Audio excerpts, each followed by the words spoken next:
శ్రీమాత్రే నమః. సద్గురు జ్యోతిషాలయం నుండి శ్రీ పరాభవనామ సంవత్సర ఉగాది పంచాంగ శ్రవణం మరియు ద్వాదశ రాశులకి ఎలా ఉందో మనం తెలుసుకోబోతున్నాం. కేపీడియా ప్రేక్షక మిత్రులకి శుభాకాంక్షలు. అందరూ కూడా మీ యొక్క ఇష్టదేవాన్ని ప్రార్థన చేసుకోండి, మీ తల్లిదండ్రులకి ప్రార్థన చేసుకోండి. నూతన సంవత్సరాన్ని ప్రారంభిస్తున్నాం.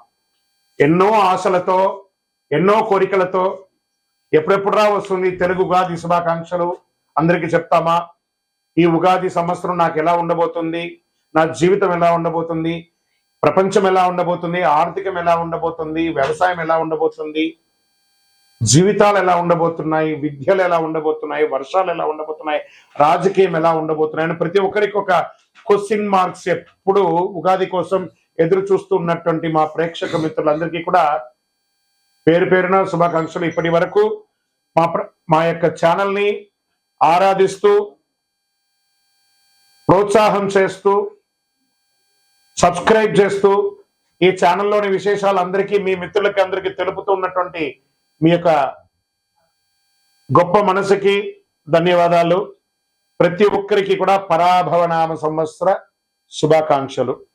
ముందుగా మనం దైవ ప్రార్థనతో ప్రార్థన చేసుకుంటాం. మీ ఇష్టదైవాన్ని ప్రార్థన చేసుకోండి. శుక్లాంబరధరం విష్ణుం శశివర్ణం చతుర్భుజం ప్రసన్నవదనం ధ్యాయేత్ సర్వ విఘ్నోపశాంతయే. గురుర్బ్రహ్మ గురుర్విష్ణు గురుర్దేవో మహేశ్వర గురు సాక్షాత్ పరబ్రహ్మ తస్మై శ్రీ గురవే నమః. ఇష్టదేవతాభ్యో నమః, కులదేవతాభ్యో నమః. స్వామి శరణమయ్యప్ప. ఈ యొక్క పంచాంగ శ్రవణం చేయడం వల్ల ఏ విధమైనటువంటి పుణ్య ఫలితాన్ని వస్తుందో శ్లోక రూపంలో తెలుసుకుంటాం. శ్రీ కళ్యాణ గుణవహం రిపుహరం దుస్వప్న దోషావహం గంగా స్నాన విశేష పుణ్యఫలదం గోదాన తుల్యం నృణాం ఆయుర్వృద్ధిముత్తమం సుశిఖరం సంతాన సంపత్ప్రదం నానా కర్మ సుసాధనం సముచితం పంచాంగమాకర్ణ్యతాం. ఈ యొక్క పంచాంగ శ్రవణం చేయడం వల్ల జరిగే ఫలితాలన్నింటినీ కూడా మనం ఒక్కొక్కటిగా తెలుసుకుంటాం. ఉగాది అనగానే అందరికీ పొద్దున ఈ రోజు మనం ఏం చేయాలి? లేవండి, అందరూ త్వరగా లేవండి. సూర్యోదయాత్ పూర్వం లేచి స్నానాదులు చేసి తైలాభ్యంగన స్నానం చేసి గడపలంతా కడిగి, స్త్రీ పురుషులు ఎవరైనా బాధ్యత తీసుకోవాలి. ఒక్కొక్కరు షేరింగ్, ఒకళ్ళు ఆడవాళ్ళు ఒక పని, మగవాళ్ళు ఒక పని అని చెప్పి ఇంటిల్లో అందరూ షేర్ చేసుకొని చేసే పని అనమాట ఇది. చక్కగా గడపలు కడిగి తోరణాలు కట్టండి. మామిడి తోరణాలు, పూలు, వేప తోరణాలు అన్ని కూడా కట్టండి. షడ్రుచులతో తయారు చేసే ఆ యొక్క పంచాంగం, ఈ యొక్క ఉగాది పచ్చడిని తయారు చేసుకోవడానికి కావాల్సిన సామగ్రి అన్ని కూడా రెడీ చేసుకోండి. అద్భుతమైనటువంటి ఫలితాన్ని పొందడానికి సిద్ధంగా ఉండండి. ఇంట్లో పూజలు చేయండి, పుస్తకాలన్నీ కూడా పెట్టండి, ఆభరణాలు పెట్టండి, స్వామివారికి అభిషేక ఆరాధన చేయండి, కొత్త పంచాంగం తీసుకొచ్చి స్వామివారి ముంగిట పెట్టి పూజ చేయండి. పరిసర ప్రాంతాల్లో ఉన్నటువంటి దేవాలయానికి వెళ్ళండి. అన్ని రకాలైనటువంటి నైవేద్యాలన్నీ కూడా చేసినంత స్వామివారికి సమర్పించండి. 10 మందికి భోజనం పెట్టండి. ఉగాది పచ్చడి అందరికీ పంచండి. మీ యొక్క ఇంటి ముందర కానీ, మీ వ్యాపార స్థలం ముందులో కానీ, లేదా మీ యొక్క పరిసర ప్రాంతాల్లో కానీ చలివేంద్రాలు ఏర్పాటు చేయండి. ఇవన్నీ కూడా చాలా మంచిది. వేసవి తాపడం స్టార్ట్ అవుతుంది కాబట్టి ఇతరులకు మంచినీళ్ళ వగరాలు, మజ్జిగ లాంటిది ఏర్పాటు చేస్తే మనకు అనుగ్రహం కూడా వస్తుంది. మరి ఈ సంవత్సరం రాజాది నవనాయకులు ఎవరో ముందు చూద్దాం. ఈ సంవత్సరం రాజు వచ్చి గురుడు. గురువు ధర్మబద్ధంగా ఉన్నటువంటి వాడు. ఎంత అద్భుతం చూసారా? ఇక్కడ పరాభవం అనేటప్పటికీ భయం వచ్చింది కదా. ఇక్కడ చూడండి ఎవరు వచ్చి కూర్చున్నాడు? గురువే ఈ సంవత్సరం రాజు. గురువుకు అన్ని తెలుసు. ఒక రాజును కూడా నడిపించేవాడు గురు, రాజగురు అంటారు చూసారా? ఆ రాజగురువే ఈసారి రాజు అయిపోయాడు. ఎంత అద్భుతం అంటే ధర్మబద్ధమైన పాలన సాగుతుంది, న్యాయ వ్యవస్థ బలపడుతుంది, బ్యాంకింగ్ మరియు ఆర్థిక వ్యవస్థ అభివృద్ధి చెందుతుంది, విద్యా ఆధ్యాత్మిక సేవా రంగాలకి గౌరవం పెరుగుతుంది, నిత్యావసర వస్తువులు ప్రజలకు అందుబాటు ధరల్లో లభిస్తుంది, దేశం సర్వతోముఖి అభివృద్ధికి సాధిస్తుంది. ఇక్కడ మంత్రి కుజుడయ్యాడు. అగ్నిమాపక విపత్తు, నిర్వహణ వ్యవస్థలో అప్రమత్తంగా ఉండాలి. అగ్ని ప్రమాదాలు, రోడ్డు ప్రమాదాలు పెరిగే అవకాశాలు, యుద్ధ వాతావరణం కూడా తీసుకొస్తాడు. ఈ యొక్క అంగారకుడికి ఉన్నాడు. ఇప్పుడు ఆల్రెడీ మనం చూస్తున్నాం, యుద్ధ వాతావరణం అన్ని చోట ఉంది. జాగ్రత్త పడండి. మరి ఏమేమి చేసుకోవాలి? మీ యొక్క ఇళ్లలో కూడాను అన్ని జాగ్రత్తలు తీసుకోవాలి. గ్యాస్, పెట్రోల్ ఇవన్నీ కూడా పెరిగే అవకాశాలు బాగున్నాయి. కఠినమైనటువంటి చట్టాలు అమలవుతాయి. పాలకులు మరియు ప్రతిపక్షాల మధ్య రాజకీయ వేడుక పెరుగుతుంది. రాజకీయ ఒత్తిడి వస్తుంది, రాజకీయ అశాంతి, రాజకీయ సంక్షోభం కూడా వచ్చే అవకాశాలు ఉన్నాయి. మరి సేనాధిపతి చంద్రుడు, ఆయన సౌమ్యంగా ఉంటాడు. అంతర్జాతీయ సరిహద్దుల్లో శాంతి నెలకొంటుంది. మన దేశం నుంచి శాంతి దూతలు వెళ్తారు, అది చక్కగా సక్సెస్ అవుతుంది. సైనికుల సంక్షేమానికి ప్రాధాన్యతనిస్తారు. నావికా దళం బలోపేతం అవుతుంది. ప్రజలు భయాందోళన లేకుండా జీవనం సాగిస్తారు. సమృద్ధిగా వర్షాలు పడతాయి. ఇంకా సస్యాధిపతి శుక్రుడు, ఉల్లి, వెల్లుల్లి, పత్తి పంటలు బాగుంటాయి. బియ్యం, ధాన్యం కూడా బాగుంటుంది. పూల తోటలు, ఉద్యానవనాలు మంచి లాభాన్ని ఇస్తాయి. పండ్లు సమృద్ధిగా పెరుస్తాయి. గ్రీన్ హౌస్ మరియు వ్యవసాయ అభివృద్ధి చాలా మెరుగవుతుంది.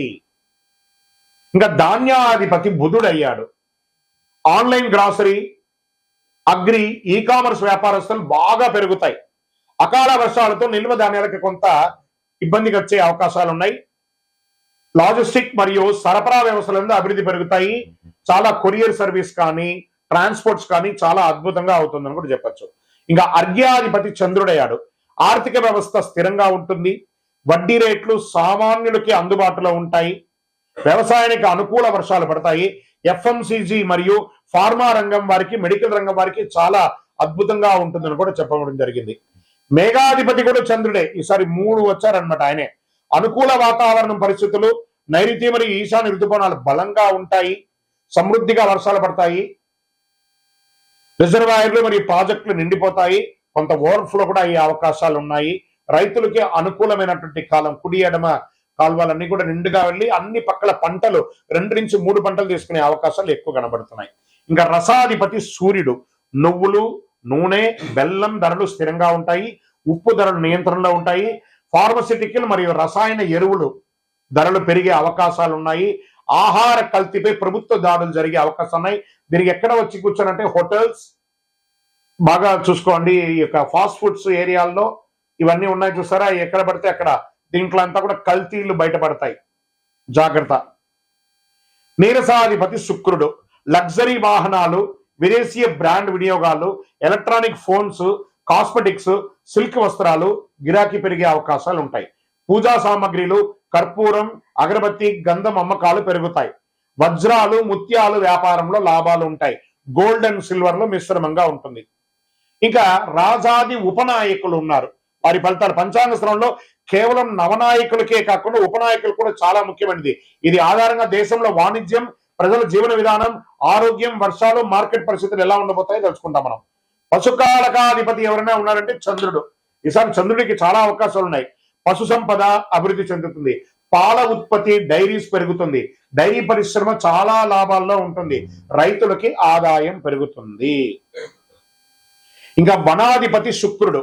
అడవుల అభివృద్ధి, ఔషధ మొక్కల ఉత్పత్తి, ఆయుర్వేద పరిశ్రమలో అభివృద్ధి అయ్యే అవకాశాలు బాగా ఉన్నాయి. ఇంకా మళ్ళీ జలాధిపతి చంద్రుడు. నీటి వనరులు సమృద్ధిగా ఉంటాయి. చేపల పెంపకం, రొయ్యల పెంపకము, ఎక్స్పోర్ట్స్ ఇవన్నీ కూడా కలిసి వస్తాయి. జల వనరులపై ఆధారపడిన వ్యాపారాలు అన్ని కూడా ఈ యొక్క సీలో వెళ్లే యొక్క షిప్పింగ్, ఇవన్నీ షిప్ యార్డ్స్, లేదా ఈ రసాయన సంబంధించిన ఎక్స్పోర్ట్స్ ఇవన్నీ కూడా బాగా కలిసి వస్తుంది. వాణిజ్యాధిపతి బుధుడు. వాణిజ్యం అభివృద్ధి చెందడానికి ఈ కామర్స్ వ్యాపారాలు పెరుగుతాయి. స్టార్టప్ కంపెనీస్ బాగా అభివృద్ధి చెందుతాయి. మల్టిపుల్ ఫండర్స్ వచ్చి ఇన్వెస్ట్ చేసే అవకాశాలు ఎక్కువ ఉన్నాయి. మళ్ళీ కర్షకాధిపతి చంద్రుడు. రైతులకు అనుకూల వాతావరణం, పంటలు మంచి దిగుబడి వస్తాయి. వ్యవసాయ రంగంలో చాలా అభివృద్ధి ఉంటాయి. ఇంకా వర్షాధిపతి చంద్రుడు. చంద్రుడికే చాలా అవకాశాలు ఉన్నాయి. మళ్ళీ చెప్తున్నాను, సమృద్ధిగా వర్షాలు పడతాయి. నీటి నిల్వలు పెరుగుతాయి. ప్రాజెక్టులు నిండుతాయి. ప్రజల్లో ధర్మభావన. ప్రజాధిపతి గురుడు. చూడండి, మళ్ళీ గురుడు ప్రజాధిపతి అయిపోయాడు. ప్రజాధిపతి అవగానే ప్రజల్లో ధర్మభావన పెరుగుతుంది. సేవా కార్యక్రమాలు పెరుగుతాయి.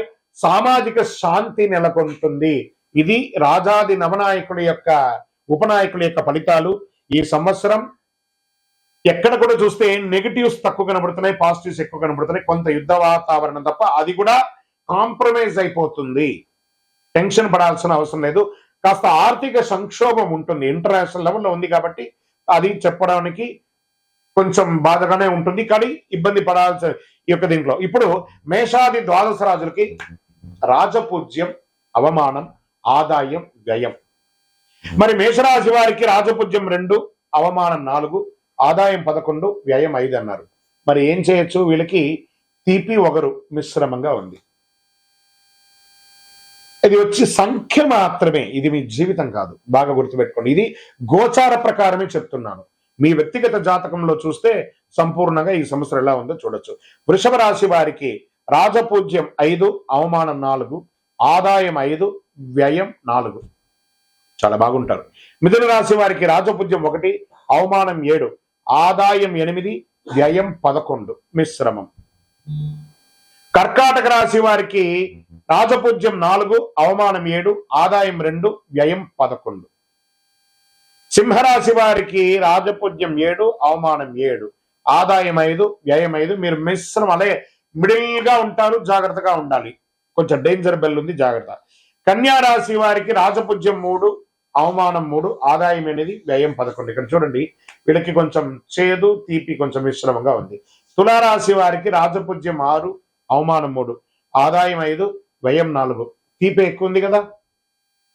వృశ్చిక రాశికి వారికి రాజపూజ్యం 2, అవమానం 6, ఆదాయం 11, వ్యయం 5. ఆదాయం అద్భుతంగా ఉంది, కొంచెం చిన్న చిన్న అవమానాలు ఉన్న ద జాక్ పాట్ ఇయర్ ఏదైనా ఉందంటే అది వృశ్చిక రాశియే. ధనుసు రాశి వారికి రాజపూజ్యం 5, అవమానం 6, ఆదాయం 14, వ్యయం 11. మకర రాశి వారికి రాజపూజ్యం 1, అవమానం 2, ఆదాయం 2, వ్యయం 8. కుంభరాశి వారికి రాజపూజ్యం 4, అవమానం 2, ఆదాయం 2, వ్యయం 8. మీనరాశి వారికి రాజపూజ్యం 7, అవమానం 3, ఆదాయం 5, వ్యయం 9. ఇలా ఈ రాశిలో ఉన్న వాళ్ళకి అందరికీ కూడాను రాజపూజ్య అవమానాదులు ఆదాయ వ్యయాలన్నీ కూడా ఒక నెంబర్ మాత్రమే. మీ యొక్క వ్యక్తిగత జాతకం ద్వారానే సంపూర్ణంగా ప్రిడిక్ట్ అవడం. ఇది గోచార ప్రకారంగా చెప్తున్నాం. ఇప్పుడు 27 నక్షత్రాలకి కందాయ ఫలాలని చెప్తున్నాం. కందాయ ఫలం అంటే పంచాంగ శాస్త్రంలో ఒక సంవత్సరంలో ఆ నక్షత్ర జాతకులకి ధనం, ఆరోగ్యం, సుఖం, కష్టం వంటి ఫలితాలు సూచించే విధానం అని చెప్పొచ్చు. సాధారణంగా 3 కందాయాల సంఖ్య ఉంటాయి. మొదటి కందాయం సంవత్సర ప్రారంభం ఉగాది నుండి ఉంటుంది. రెండవ కందాయం మధ్యకాలంలో ఉంటుంది. మూడవ కందాయం సంవత్సర అంతంలో ఉంటుంది. సంఖ్యలో ఈవెన్ అయితే శుభం, బేసి అయితే కొంచెం కష్టం పంచాంగం చెప్పబడుతుంది. ఇప్పుడు నేను ఒక్కొక్కటిగా చెప్తున్నారు, మీరు ఈవెన్ లో ఉన్నారా బేసిలో ఉన్నారా ఒకసారి చూసుకోండి. మీరు అశ్విని నక్షత్ర జాతకులకి 5, 7, 3 కందాయ ఫలం. భరణి నక్షత్రం వారికి 3, 5, 1 కందాయ ఫలం. కృతికా నక్షత్రం వారికి 7, 3, 5. రోహిణి నక్షత్ర జాతకులకి 4, 6, 2. మృగశిర నక్షత్ర జాతకులకి 2, 4, 6. ఆరుద్ర నక్షత్ర జాతకులకి 1, 3, 5. పునర్వసు నక్షత్ర జాతకులకి 6, 2, 4. పుష్యమి నక్షత్ర జాతకులకి 5, 1, 3. ఆశ్లేష నక్షత్ర జాతకులకి 7, 5, 1. మకా నక్షత్ర జాతకులకి 3, 7, 5. పూర్వా పల్గుని పుబ్బా నక్షత్ర జాతకులకి 5, 3, 7. ఉత్తరా నక్షత్ర జాతకులకి 2, 6, 4. హస్తా నక్షత్ర జాతకులకి 4, 2, 6. చిత్తా నక్షత్ర జాతకులకి 6, 4, 2. స్వాతి నక్షత్ర జాతకులకి 3, 5, 7. విశాఖ నక్షత్ర జాతకులకి 5, 7, 3. అనురాధ నక్షత్ర జాతకులకి 7, 3, 5. జ్యేష్ఠ నక్షత్ర జాతకులకి 1, 5, 3. మూలా నక్షత్ర జాతకులకి 3, 1, 5. పూర్వాషాఢ నక్షత్ర జాతకులకి 5, 3, 1. ఉత్తరాషాఢ నక్షత్ర జాతకులకి 4, 6, 2. శ్రవణ నక్షత్ర జాతకులకి 2, 4, 6. ధనిష్ఠ నక్షత్ర జాతకులకి 6, 2, 4. శతభిష నక్షత్ర జాతకులకి 5, 1, 3. పూర్వాభాద్ర నక్షత్ర జాతకులకి 3, 5, 7. ఉత్తరాభాద్ర నక్షత్ర జాతకులకి 7, 3, 5. రేవతి నక్షత్ర జాతకులకి 2, 6, 4. ఈ యొక్క సమ సంఖ్య జాతకులు అంటే 2, 4, 6 శుభ ఫలితాలు ఇస్తాయి. బేసి సంఖ్యలు అంటే 1, 3, 5, 7 మిశ్రమ ఫలితాలు ఇస్తాయి. కాబట్టి పానిక్ అవ్వాల్సిన అవసరం లేదు. ఇవన్నీ యూనివర్సల్ గా చెప్పాలి కాబట్టి చెప్తున్నాం. మీ వ్యక్తిగత జాతకం చూసుకుంటే మీరు ఎక్కడ ఉన్నారో తెలుస్తుంది. ఇది గోచార ప్రకారం చెప్తున్నాము. సో ఉగాది అనగానే మనకందరికీ గుర్తుకొచ్చేది ఉగాది పచ్చడి. ఈ 6 రుచులతో, షడ్రుచులతో కూడినటువంటి ఈ ఉగాది పచ్చడి జీవితంలో సుఖదుఖాలు, ఆనందాలు, కష్టాలు అన్ని కలిసి ఉంటాయని చెప్పడానికి నానుడియే ఈ యొక్క ఉగాది పచ్చడి. ఉగాది పచ్చడిలో ఏమేమి ద్రవ్యాలు ఇస్తాం? వేప పువ్వు, బెల్లం, మామిడి ముక్కలు, చింతపండు, మిరపకాయ, మిరప ముక్కలు, మిరపకాయ, ఉప్పు. షడ్రుచులకి అర్థం ఏమని చెప్పారు? వేప పువ్వు చెడు దుఃఖాన్ని తీసేస్తుంది. మళ్ళీ ఇది వచ్చేసి ఆధ్యాత్మికంగా, ఆరోగ్యపరంగా అనేటప్పటికి లోపల ఉన్నటువంటి చెడు షుగర్, కొలెస్ట్రాల్ అన్నింటినీ కూడా నియంత్రించబడుతుంది ఈ వేప పువ్వు. బెల్లం తీపి ఆనందాన్ని ఇస్తుంది, మామిడి పులుపు ఆశ్చర్యాన్ని ఇస్తుంది అని చెప్పచ్చు, చింతపండు పులుపు అనుభవాన్ని ఇస్తుంది, మిరపకారం కోపం ఉత్సాహాన్ని ఇస్తుంది, ఉప్పు జీవన సమతుల్యాన్ని ఇస్తుంది. ఉగాది పచ్చడి ప్రాముఖ్యత, ఉగాది రోజు ఉదయం స్నానం చేసి దేవుడికి నైవేద్యం పెట్టిన తర్వాత కుటుంబ సభ్యులందరూ తీసుకుంటారు ఈ యొక్క పచ్చడిని. ఇది జీవితంలో వచ్చే అన్ని అనుభవాలను సమీకరించి స్వీకరించాలని సూచించే సంకేతం. ఈరోజు చేయవలసిన పని ఏమంటే పెద్దవాళ్ళందరూ చిన్నపిల్లలకి చిన్న చిన్న కానుకలు ఇవ్వడము, బట్టలు ఇవ్వడము, లేదా వాళ్ళ జీవితానికి కావాల్సిన ప్రణాళికలు అన్ని కూడా తయారు చేసుకోవడం, వాళ్ళ వివాహాలకి, ఉపనయనాలకి, వాళ్ళకి కావలసిన విద్యలకి కావలసిన ఏర్పాట్లంతా ఈ రోజు శ్రీకారం చుడతారు. అద్భుతమైనటువంటి ఉగాది పరాభవనామ సంవత్సరం ఉగాది పచ్చడిని అందరూ కలిసి ఆనందంగా ఉండండి. ఈ సంవత్సరము మూడాలు అంటే ముహూర్తాలు కావాలి అని అంటే సమయంలో మూడాలు కూడా ఎప్పుడున్నాయి, మేము ఎప్పుడు ఆ జాగ్రత్త పడాలి అంటే శ్రీ పరాభవనామ సంవత్సరంలో మౌఢ్యమి కర్తవ్య వివరాలు మనం ఎలా చెప్పబడుతున్నామంటే, గురు మౌఢ్యమి 15/7/2026 నుండి 14/8/2026 వరకు 30 రోజులు ఉంటుంది. శ్రీ పరాభవనామ సంవత్సరం ఆషాఢ శుక్ల పాడ్యమి నుండి శ్రావణ శుక్ల విధియ వరకు శుక్రమౌఢ్యమి అంటే 19/10/2026 నుండి 29/10/2026 వరకు 10 రోజులు శ్రీ పరాభవనామ సంవత్సరం ఆశ్వయుజ శుద్ధ అష్టమి నుండి ఆశ్వయుజ బహుళ చవితి వరకు ఉంటుంది. సరే, వాస్తు కర్తరి అంటే వాస్తు కర్తరి ప్రారంభం రవి భరణి 3 ప్రవేశం మే 4, 2026. వాస్తు కర్తరి పరిసమాప్తం రోహిణి 2 ప్రవేశం మే 29వ తారీఖున అని చెప్పారు.